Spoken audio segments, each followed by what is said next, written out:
Okay, so you want to go to campground. This one's gonna be more about electrical again. Okay, so today we're talking about electrical issues again. This is a real quick, this first part's gonna be real quick. Your power comes off a transmission tower, hits a substation, feeds out to you, okay? Depending on where you are on this line, you're always gonna have a fuse, but you could be here and still be fused. So when your lights blink on and off, not a flicker like a loose bulb kind of thing, but you've had it happen to you before, that's somewhere, a problem somewhere in this section of the line.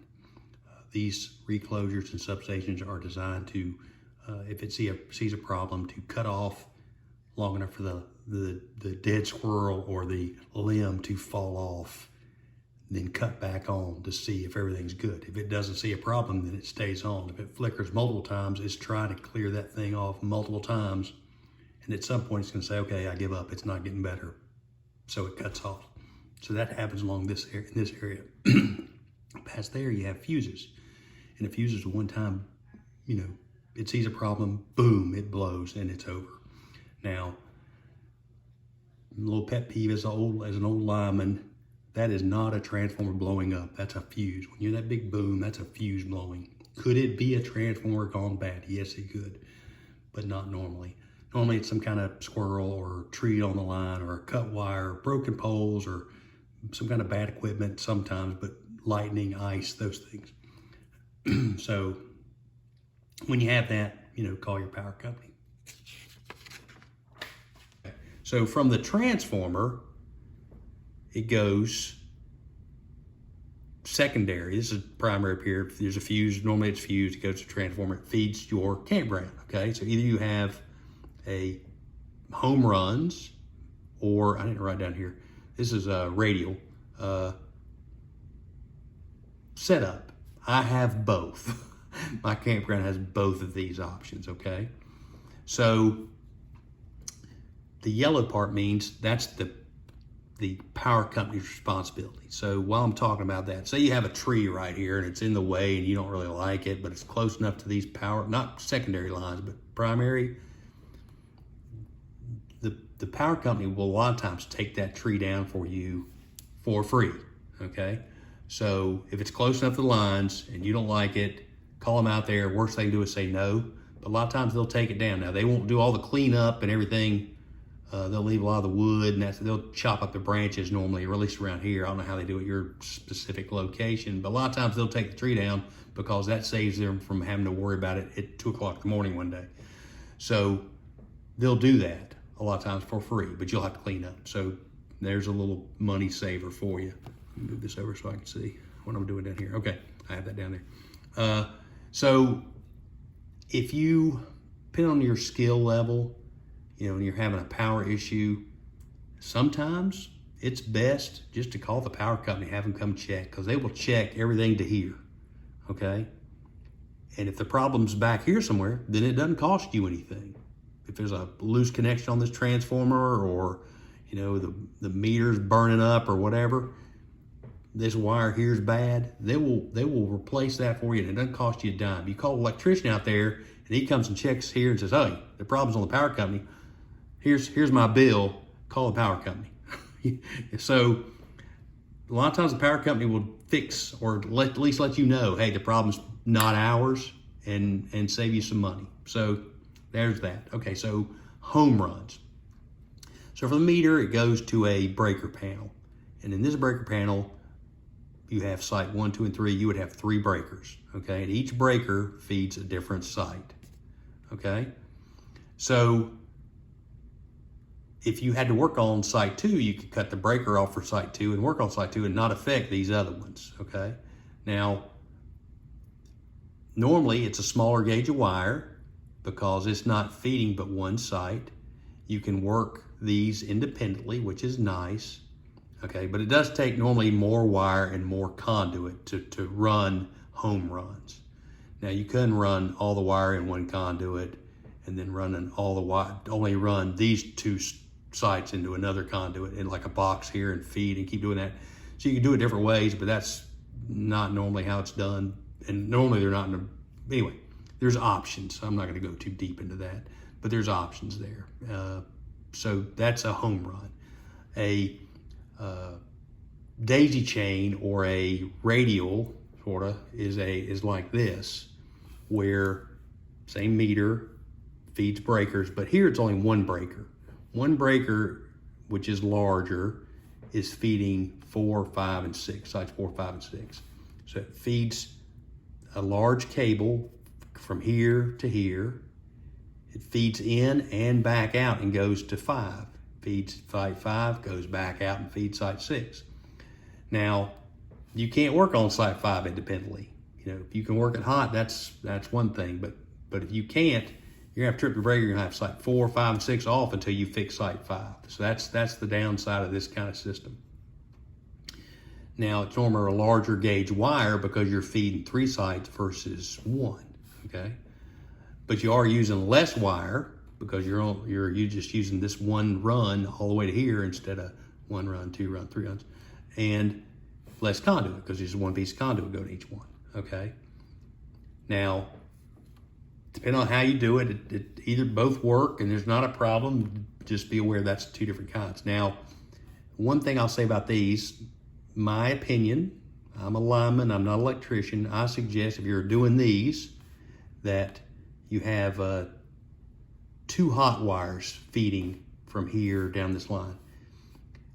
You ought to switch them, I think, at every site. That way you're not, if you had 3 30 amp campers on these sites and you don't switch the wires, then all 3 of them are using the same, say, A leg. But if you take, there's 2 connections in here for hot wire. So if you take A, say, to the one on the left and B to the one on the right. No, here you do B to the one on the left and A to the one on the right, and then back to A and B. So you switch them, if that makes sense, each time. That way, if you have all 3, 2 of them are on one phase, but the other one is on its own phase. So it's not overloading that one phase.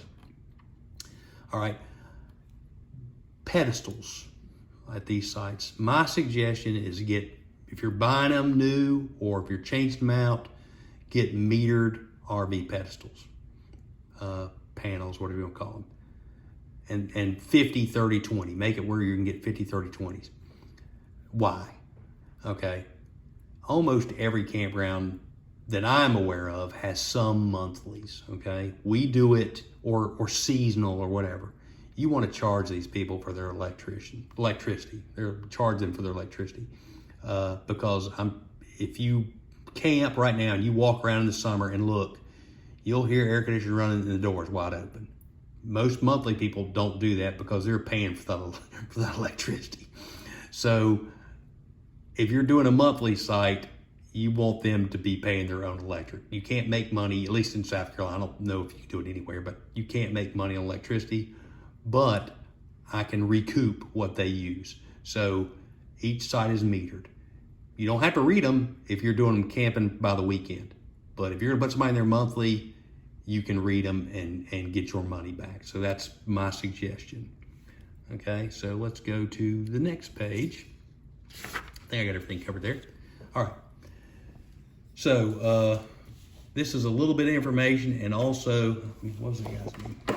I changed my paper. I had to write something down. Hold on 1 second. B Noobs. B Noobs had a question the other day. He was asking about, would it save money to just install 50 amp outlets? Somewhere he goes, they have 50 amp outlets and they require 30 amp campers to bring a pigtail. That's a name I use. I don't know what the proper term for it is, but an adapter from 50 to 30. So it has a 50 amp plug, and the receptacle on the other end is a 30 amp receptacle. So that's how that's not the best drawing, but that's what they look like. So here's my, I told them I'd do some research, and here's my thinking, and I'm not an electrician, I'm a lineman, so take it what it's worth, and I'm not an insurance guy. I would, at the end of this, I'm gonna say, check with them, or I'll say it now. Check with your insurance company is what I would say. Okay, so so your wires coming here, you have a 50 amp breaker. It's a double pole. So if something goes wrong, both of these trip, not just one. That's why it's called a double pole. Okay, so one feeds one hot leg, one feeds the other. You have a neutral and a ground. That's a 50 amp plug or receptacle. Okay, a 30 amp just has one hot leg that feeds here, a neutral here, and a ground here. Okay, so what's a breaker protect? This breaker protects this outlet and the customer or camper's power cord that feeds into their camper. There are more breakers inside the camper that protect past that. But this breaker protects this outlet and the camper's power cord. This breaker protects this outlet and the camper's power cord. Okay? Now, breakers limit current, okay? So if you say amps, which is 50, times volts, which is 120, you get 6,000 watts on each of these, okay? For a total of 12,000. I don't think many campers use 240. I think most of them have just 220 legs. Not saying there's not, just, campers that use 240, but I think most of them, that's the way their 50 amps are set up, my understanding. 30 amp, 3,600 watts. 30 times 120, 3,600. Now, 3,600 is a whole lot less than 6,000, okay?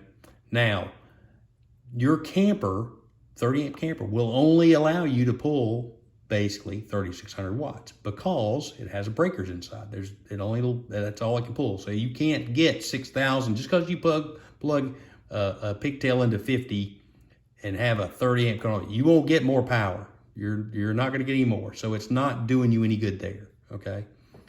The only thing it's doing is taking the protection of a 30 amp breaker and throwing it out the window and putting it on a 50 amp breaker. So now your 30 amp cord, which is only so big and only has so much capacity, you're allowing 50 amps to go from here, say, all the way to that camper. It only gonna let 30 go, but it's not protecting that cord the way it should. That's my opinion. Yeah, it will only draw so much, but if something happens in that cord, that breaker won't trip until it reaches 50 amps, okay? So maybe the breaker trips inside, but if that cord's got a short, it's still putting out heat or something until, it gets to that point. That's, once again, my opinion. I don't think that's a good idea. Emergency, hey, I got a problem with an outlet. I'm gonna have to get you on for tonight. Plug in this 50, run this, pigtail to your 30. Yeah, that's okay. But as a practice of every night, I don't think it's a good idea. So that's my answer. I hope you enjoyed that. And thanks for watching. If you have any questions, put them on there, and that gives me more things to talk about. So I appreciate it. Thanks, B-Dubes.